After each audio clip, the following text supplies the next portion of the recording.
change of position in terms of how we should be able to operate. And I was elected as the chairperson of Acholi Parliamentary Group with the task of reorganizing and revitalizing the group to be more proactive in addressing the issues of Acholi.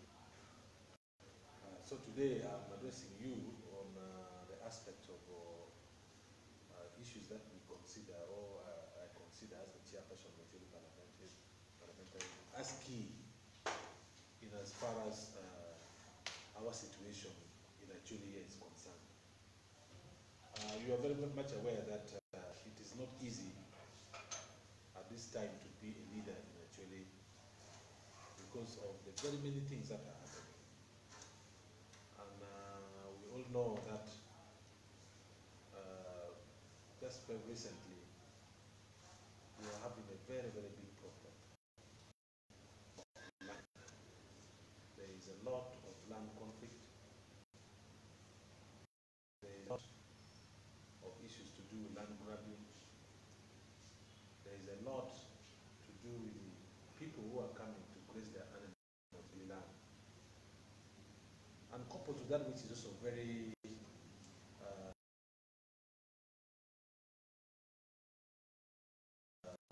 connected, businessmen who come to Acholi land to cut down trees. And some of these trees are traditional trees that we normally, it's very difficult to get elsewhere. They cut them down for issues of charcoal trade, which is really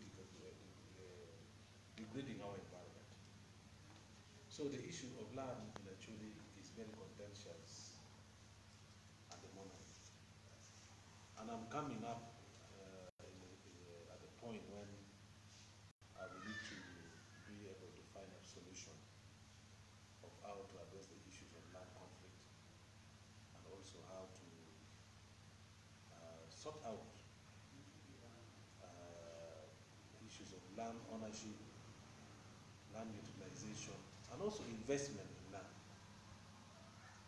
Recently, you know, APA issue is becoming a very, very big setback and an emotional issue for the Acholi, and a big setback for us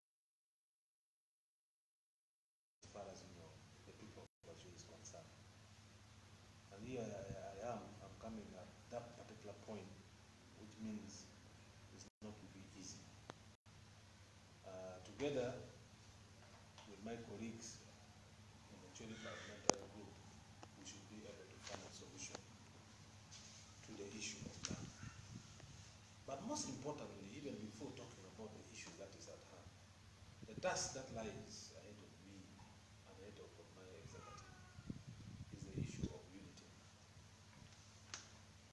A lot has been said that the Acholi Parliamentary Group is divided. You'll find a lot of ping pong, a lot of conflict, people trading words in WhatsApp, insulting each other, abusing each other, and we have not been as an entity. And for that matter, that also causes a lot of problems, as far as, you know, addressing the issues that affect Acholi is concerned. So my main task as chairperson of Acholi Parliamentary Group is to make sure that I bring all the members together, irrespective of one's political affiliation. So when I will first meet my executive, the first priority I will set as a key agenda is to look at the methods of work. How are we going to work amidst the political divides?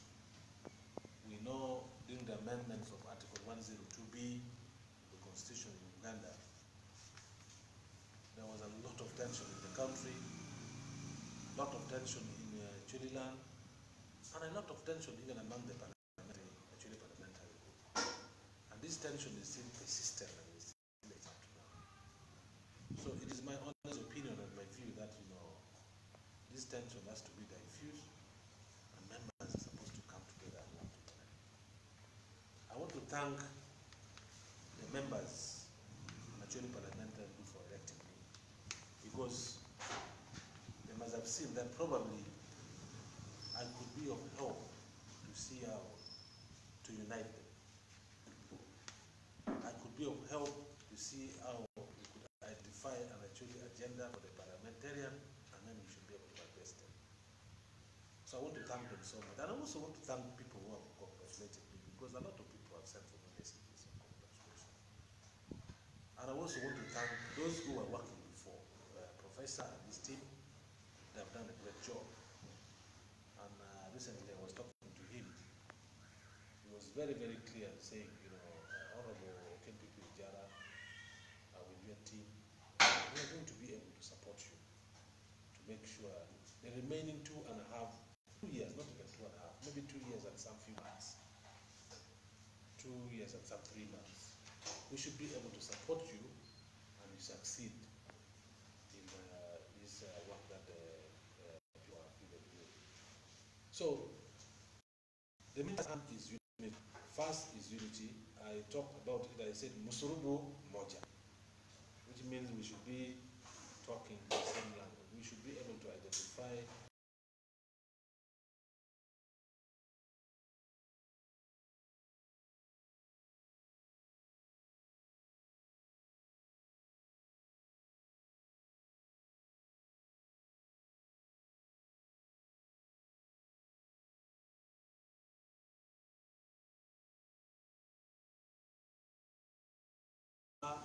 Juarang and other, hunting grounds that we have had actually, that we have seen interest of the so-called investors. Not coming directly to the actually people who own the land. They are coming through some channel that is not clear. And this is our primary concern. Certainly, we need to develop our place. The city is already coming here. The city is coming amidst a situation where we're incapacitated to develop our city. Now, if the city status has been declared, which I know is going to be declared soon, and then they set standards that this is how we want the buildings in this particular area to look like. This is where this is how we want this street to look like. This is a kind of investment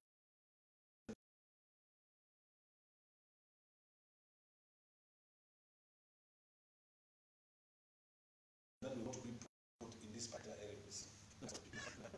Meaning, people who are coming from outside actually land are going to buy all the buildings, have their own infrastructure. They will literally actually own the city. So when they own the city, the only thing, the dynamics changes. Somebody who has money from Kampala or wherever comes and buys, things in the city. You will start constructing 4-story building, 5-story building, and for us we don't have capacity to do it. So this person will come, he will influence all the businesses, he will have his own loan because now he is capable of paying back. We are going to be pushed away from the city to the suburb. We go to the suburb, whose land is also being taken away. When we are getting out of the city and want to go to where our land is, the land is also going to be taken away.